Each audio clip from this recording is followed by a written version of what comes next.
le samedi de la deuxième semaine après Pâques. In resurrectione tua, Christ, Alléluia.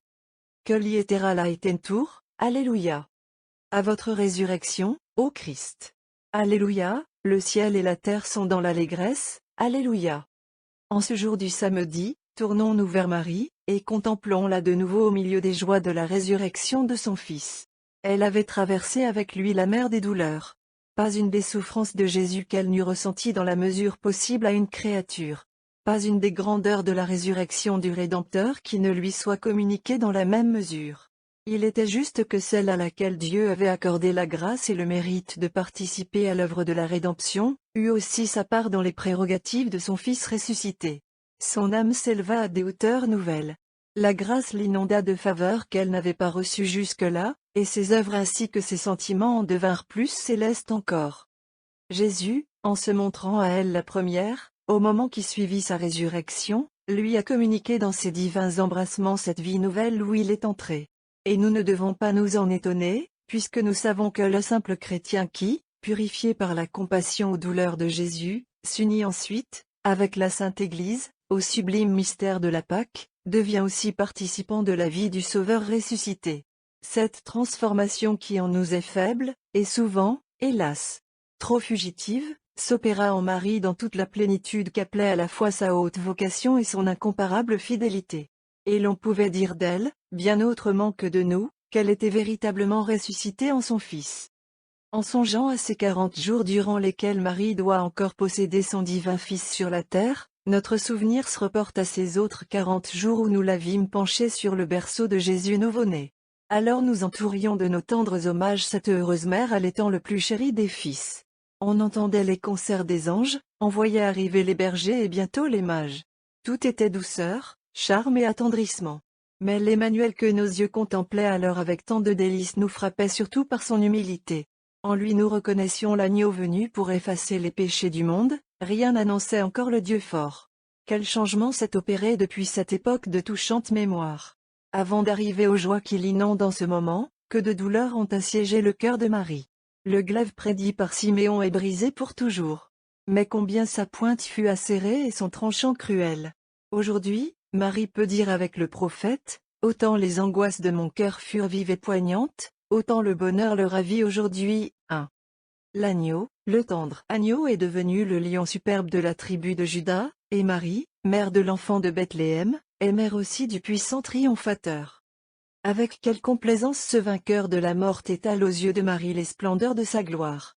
Le voilà tel qu'il devait paraître après l'accomplissement de sa mission, ce divin roi des siècles qu'elle a porté 9 mois dans son sein, qu'elle a nourri de son lait, qui éternellement, tout Dieu qu'il est, l'honorera comme sa mère.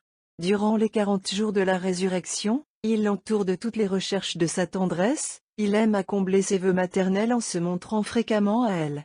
Qu'elles sont touchantes et intimes, ces entrevues du Fils et de la Mère. Que de sentiments dans le regard de Marie contemplant son Jésus, si différent de ce qu'il paraissait naguère et cependant toujours le même. Ces traits si familiers à Marie ont pris un éclat inconnu à la terre. Les plaies restées imprimées sur ses membres les embellissent des rayons d'une lumière ineffable, en bannissant tout souvenir de douleur.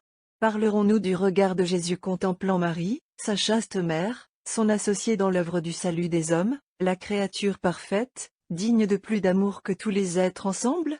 Quels entretiens que ceux d'un tel fils avec une telle mère, à la veille de l'ascension, de ce départ qui doit encore, pour quelque temps, les séparer l'un de l'autre.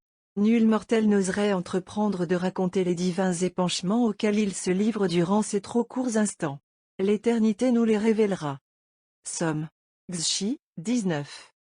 Mais notre cœur, s'il aime le Fils et la Mère, doit en pressentir quelque chose. Jésus veut dédommager Marie des délais que le ministère de mère des hommes lui impose encore ici-bas. Marie, plus heureuse qu'autrefois la sœur de Marthe, écoute sa parole, et s'en nourrit dans l'extase de l'amour. Heure trop rapide et trop rare, qui serait suivie d'une trop longue absence, coulée plus lentement, et laisser à la mère de Jésus le temps de se rassasier de la vue et des caresses du plus cher et du plus beau des enfants des hommes. Ô Marie, par ces heures de félicité qui compensèrent les heures si longues et si amères de la passion de votre Fils, demandez pour nous qu'il daigne se faire sentir et goûter à nos cœurs dans cette vallée de larmes où nous sommes en voyage loin de lui. 1 en attendant l'heureux moment où nous nous réunirons à lui pour n'en être plus séparés. Offrons aujourd'hui à Marie cette belle séquence, dans laquelle les églises d'Allemagne célébraient autrefois ces 7 allégresses, dont celle de la résurrection fut pour la Mère de Dieu l'une des plus joyeuses. 2 Cor. V. 6. Séquence. Ô Vierge, temple de la Trinité, le Dieu de bonté et de miséricorde avant vu votre humilité, goûté les charmes de votre douceur et le parfum de votre pureté, vous envoie un message pour vous apprendre qu'il veut naître de vous. L'ange vous apporte le salut de la grâce. Vous demandez comment s'opérera la merveille. L'ange vous l'explique. Vous consentez, et aussitôt le roi de gloire s'incarne en vous. Par cette allégresse, nous vous en prions, rendez-nous propice ce grand roi. Faites qu'il nous protège, et que sa protection nous introduise dans la terre des vivants. Votre seconde joie est lorsque vous enfantez le soleil, vous étoiles. Le rayon lumineux, vous semblable à la lune. Cet enfantement ne vous a pas lésé. Il vous laisse vierge et n'opère en vous aucun changement.